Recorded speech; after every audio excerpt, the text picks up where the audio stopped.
اور ہم پر ایک عذاب مسلط کر دیا. ایک ہوتا ہے خدائی عذاب، قدرتی عذاب، اس سے کوئی نہیں لڑ سکتا.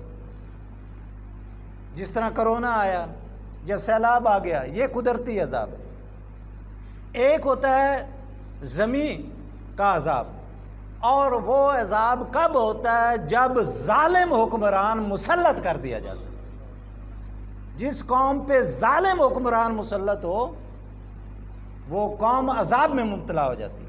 اس لیے مولا کائنات کا فرمان ہے کہ کفر کا نظام چل سکتا ہے، ظلم کا نظام نہیں چل سکتا. کفر کا نظام چل سکتا ہے، ظلم کا نظام نہیں چل سکتا. تو جہاں ضمانت پہ آزاد شدہ مجرم ہمارے مالک ہوں، وہاں نظام صحیح نہیں ہوگا، وہاں نظام خراب ہوگا.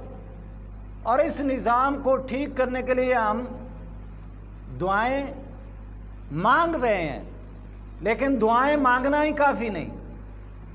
گدی نشین سو چکے، چونکہ ان کے پیٹ پل رہے ہیں، ان کے گاڑیاں چل رہی ہیں، ان کو چراغیاں مل رہی ہیں، ان کے ہاتھ چومنے والے موجود ہیں، انہیں کوئی فکر نہیں ہے.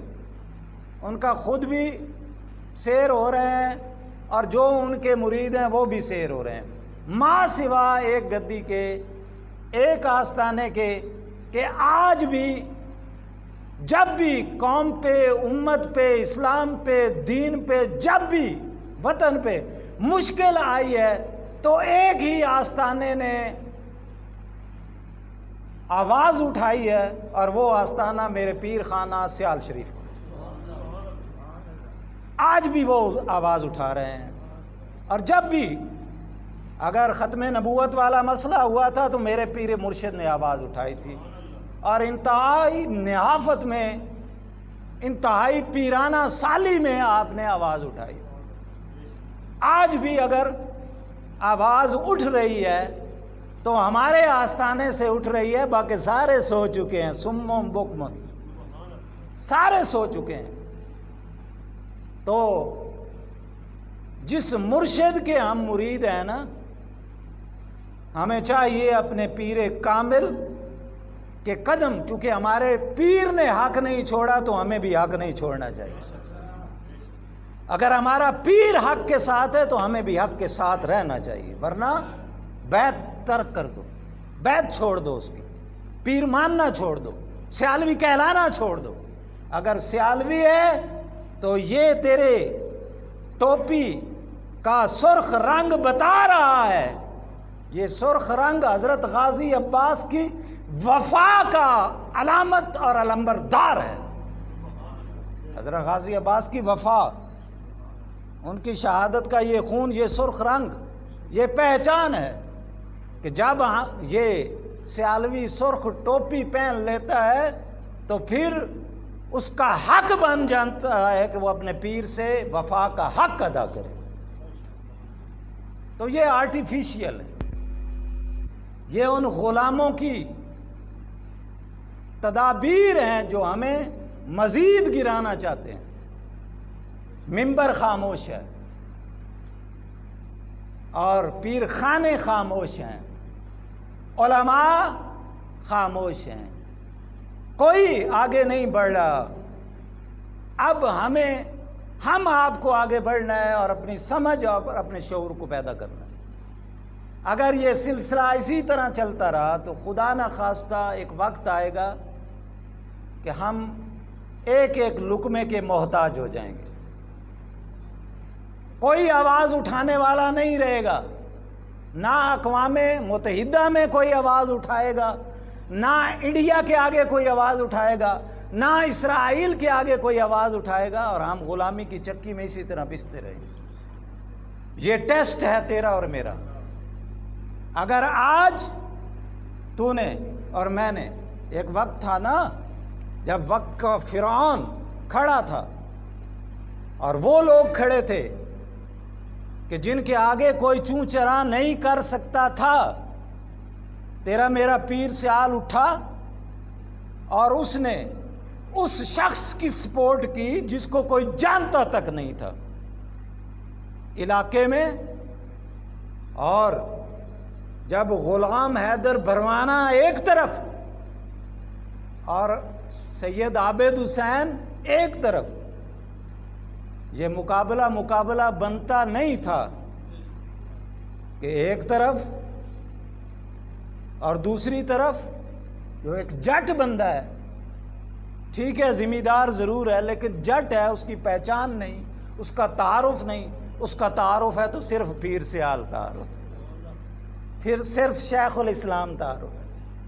لیکن جب میرے پیر و مرشد حضور شیخ الاسلام نے فرمایا تھا کہ غلام حیدر نہ گھبرا، کہ تجھے یہ عوام تو عوام رہی، رب کے فرشتے بھی تیری سپورٹ کریں گے، رب کے فرشتے بھی تیری، اور وہ سپورٹ ہوئی تھی۔ اگر آج تیری میری سپورٹ پیر خانے کے لیے نہ ہوئی، تیری میری سپورٹ حضور کے لیے نہ ہوئی، تیری میری سپورٹ ختم نبوت کے لیے نہ ہوئی، تو پھر یہ نہ کہنا کہ ہم سے بھول ہو گئی۔ آج تیرے پہ میرے پاس موقع ہے، ٹھیک ہے طاقت کسی کے پاس ہو،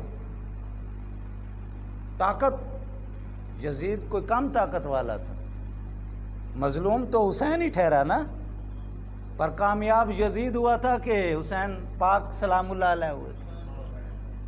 تو مظلوم کی سپورٹ کرو، میں یہ نہیں کہتا کہ آپ جس کے ساتھ ہیں اس کا ساتھ چھوڑ دیں، میں صرف اپنے ممبر پہ بیٹھنے کا حق ادا کر رہا ہوں۔ خدا را آپ دیکھیں 30 سال کے بعد 3 سال ہوئے، اگر 3 سال 30 سال پہ بھاری ہو سکتا ہے تو اسے اگلی اسے حکومت دو،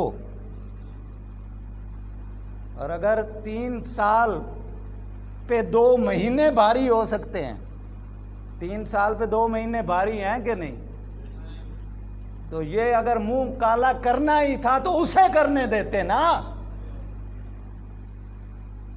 پھر ہمارے پاس کیا لے کے آتے ہیں؟ کیا ہماری اشیاء خورد و نوش سستی ہوئی؟ کیا ہمیں کوئی سہولت ملی؟ کیا عوام خوشحال ہے؟ کیا عوام کے لیے دودھ کی نہریں بہہ گئیں؟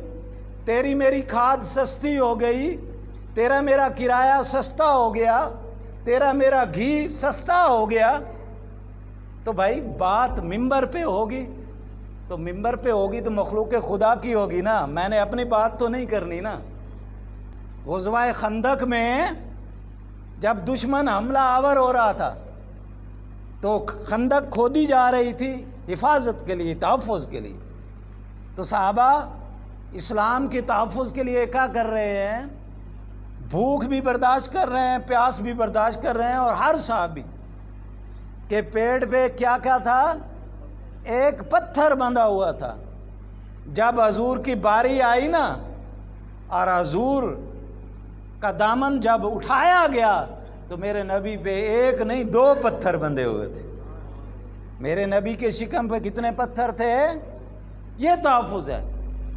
اگر ملک کے تحفظ کے لیے ہمیں جان دینی پڑے ہم حاضر ہیں، بھوک برداشت کرنی پڑے ہم حاضر ہیں، پیاس برداشت کرنی پڑے ہم حاضر ہیں، فاقہ کرنا پڑے ہم حاضر ہیں۔